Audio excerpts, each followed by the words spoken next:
आ गया एक नई कहानी लेकर। पीछे मत देखो, आधी रात थी। सुनसान इलाके पर एक शराबी नशे में धुत चला जा रहा था। मुझे पीने का शौक नहीं, पीता हूँ गम भुलाने को। तभी उसकी नजर जंगल की तरफ पड़ती है। अरे ये तो वही जंगल है जिसको वो पागल गांव वाले भूतिया बोलते हैं। आज मैं जाकर देखता हूँ आखिर ये भूत होते कैसे हैं। फिर शराबी लड़खड़ाता हुआ जंगल की तरफ चल रहा था। तभी वहाँ एक बुढ़ा आ जाता है और उसे रोकते हुए बोलता है, अरे बेटा कहाँ जा रहे हो? क्या तुमको नहीं पता इस जंगल के बारे में? सब पता है मुझे बुड्ढे, और तू मेरा क्या चाचा लगता है जो मुझे बता रहा है? बेटा मेरी बात मान लो और वापस चले जाओ। बुड्ढे, अगर तू अपनी खैरियत चाहता है तो चला जा यहाँ से और मुझे जंगल में जाने दे। अपनी जिंदगी तो तूने जी ली, अब हमारा जीना हराम क्यों कर रहा है? मेरा काम था तुम्हें समझाना। अगर तुम्हें कुछ समझ नहीं आ रहा तो मैं क्या कर सकता हूँ बेटा? हाँ, चल निकल अब यहाँ से।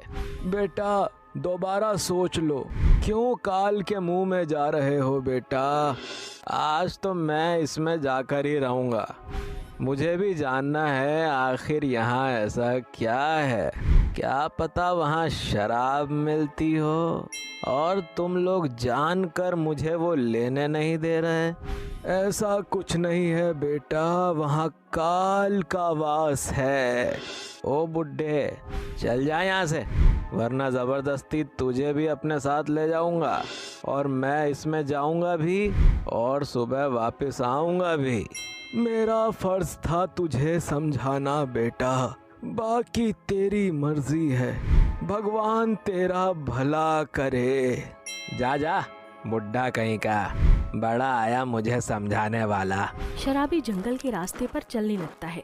जंगल के बीच जाने पर, कोई है इस जंगल में? मैं बुला रहा हूँ, सामने आओ। कोई है क्या? अच्छा, डर गया मुझसे?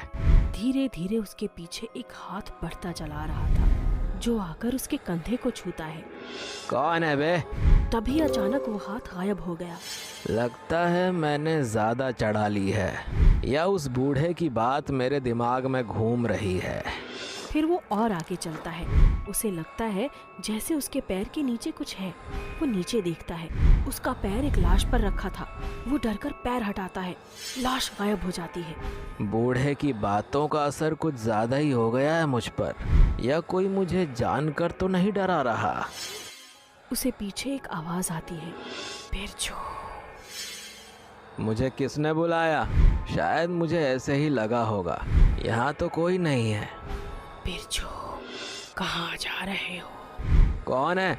सामने आओ और मुझे डराने की कोशिश मत करो, मैं किसी से नहीं डरता। बिरजू, पीछे तो देखो, या डर गए सब गांव वालों की तरह। मैं किसी से नहीं डरता, तुझे अभी बताता हूँ। और वो पीछे घूम जाता है। पेड़ पर लटके इंसानों के सिर उसे आवाज दे रहे थे। ये देखकर वो डर जाता है और मुड़कर भागता है। साइड में लगे जितने भी पेड़ थे सब पर लाश और कटे हुए सिर लटके थे। शराबी और तेज दौड़ता है। तभी उसे सामने एक काले कपड़ों में खड़ी डरावनी औरत दिखाई देती है। आ जाओ बिरजू। नहीं, मुझे वापस गांव जाने दो। कहाँ जा रहे हो? बिरजू, रुको मेरे पास, कुछ बातें करते हैं, शराब पीते हैं। नहीं, मुझे कोई बात नहीं करनी, ना ही कोई शराब पीनी है। मैं जा रहा हूँ। फिर औरत बिरजू को हवा में लटका देती है और उसे बार बार जमीन पर पटकती है। बिरजू डर के मारे रोने लगता है। मुझे छोड़ दो, मुझे जाने दो, मैंने तुम्हारा क्या बिगाड़ा है? अच्छा ठीक है, जाओ। औरत उसे छोड़ देती है।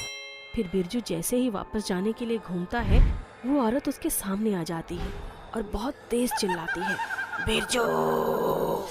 डर के मारे बिरजू का मुंह खुल जाता है और वो औरत काली हवा बनकर उसमें समा जाती है। आज तक मैंने यहाँ आने वालों को अपना कैदी बनाया है, लेकिन अब मैं इसके जरिए सारे इंसानों को अपना बना दूंगी। मैं खत्म कर दूंगी सबको। अगली सुबह बूढ़ा गांव वालों को बता देता है।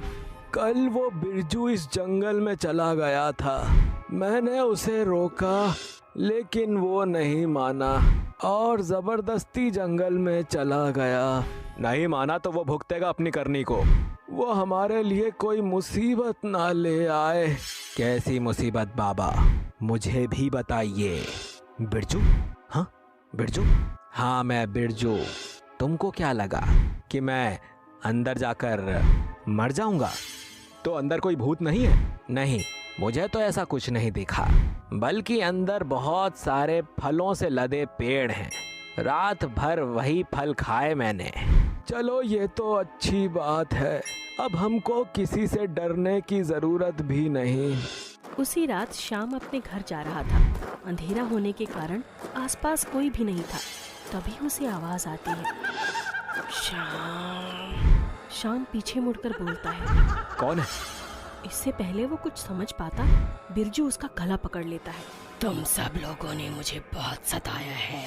मैं एक एक को चुन चुन कर मारूंगी। और उसको मारकर वहीं से उछालकर जंगल में फेंक देती है। ऐसे ही मैंने कई लोगों को मार दिया। उधर गांव वाले दोबारा चिंता में थे। ना जाने लोग कैसे गायब हो रहे हैं, पता नहीं क्या हो रहा है। हाँ भाई, और ना ही किसी की लाश मिलती है। पता नहीं वो सब कहाँ जा रहे हैं। जब से बिरजू जंगल से आया है तब से ही ये सब हो रहा है। हो ना हो वो ही ये सब कर रहा है। लेकिन वो तो सारा दिन अपने घर में ही रहता है। दिन में घर में रहता है, पर रात में क्या करता है किसी को नहीं पता। उसी से पता करते हैं। उसे बुला कर लाओ। फिर बिरजू आता है। क्यों बिरजू, क्या तुमको पता है गांव के लोग ऐसे गायब क्यों हो रहे हैं? मुझे क्या पता होगा भला। मैं तो सारा दिन पीकर घर में पड़ा रहता हूँ। और रात में? क्या मतलब रात में? मैं अपने घर ही होता हूँ। हाँ बिरजू, ये लोग पागल हैं। तुम जाओ, सो जाओ अपने घर में। फिर बिरजू चला जाता है। क्या बाबा, क्यों जाने दिया उसको? कुछ पूछा भी नहीं? मेरी बात सुनो तुम लोग, ये काम बिरजू का ही है और जैसा मैं कहता हूँ वैसा करो। रात में कोई तुमको कितना भी बुलाए, लेकिन तुमको पीछे मुड़कर नहीं देखना है। लेकिन इससे तो ये समस्या खत्म नहीं होगी। उसके लिए बिरजू को जलाना होगा। लेकिन क्यों? क्योंकि वो आत्मा बिरजू में है। मुझे तंत्र मंत्र का ज्ञान है, इसीलिए मैंने उसे पहचान लिया। पर बाबा, इससे तो बिरजू की भी मौत हो जाएगी। हाँ, पर गलती उसी की है। मैंने उसे मना किया था, तब भी वो जंगल में चला गया। अब अगर हमने उसको नहीं जलाया तो कोई भी जिंदा नहीं बचेगा। ठीक है बाबा, जो भी आपको सही लगे आप करिए, हम आपके साथ हैं। लेकिन हम उसको अभी भी तो पकड़ सकते थे। नहीं, हम उसे सामने से नहीं पकड़ सकते। बूढ़ा सबको अपना प्लान बताता है। रात में रोहन अकेला जा रहा होता है। रोहन नहीं मुड़ता। रोहन, वो फिर भी नहीं मुड़ता। रोहन मेरे दोस्त, मैं बिरजू हूँ। वो जैसे ही इतना बोलता है, पास में छुपा बुढ़ा बिरजू को अपने मंत्र वाले धागे में लपेट देता है। बिरजू गिर जाता है। गांव वाले उसके ऊपर मिट्टी का तेल डालकर आग लगा देते हैं। आग से काला धुआं निकलता है। मैं फिर आऊंगी, तुम सबको मार दूंगी। और धुआं गायब हो जाता है। उसके बाद ना तो उस जंगल में कोई जाता है और ना ही किसी को जाने दिया जाता है। ओह, मैं तो बताना भूल ही गया। ये कहानी आपको अच्छी लगी तो वीडियो को लाइक, कमेंट और शेयर कर दो। अच्छा, फिर आऊँगा एक नई कहानी के साथ।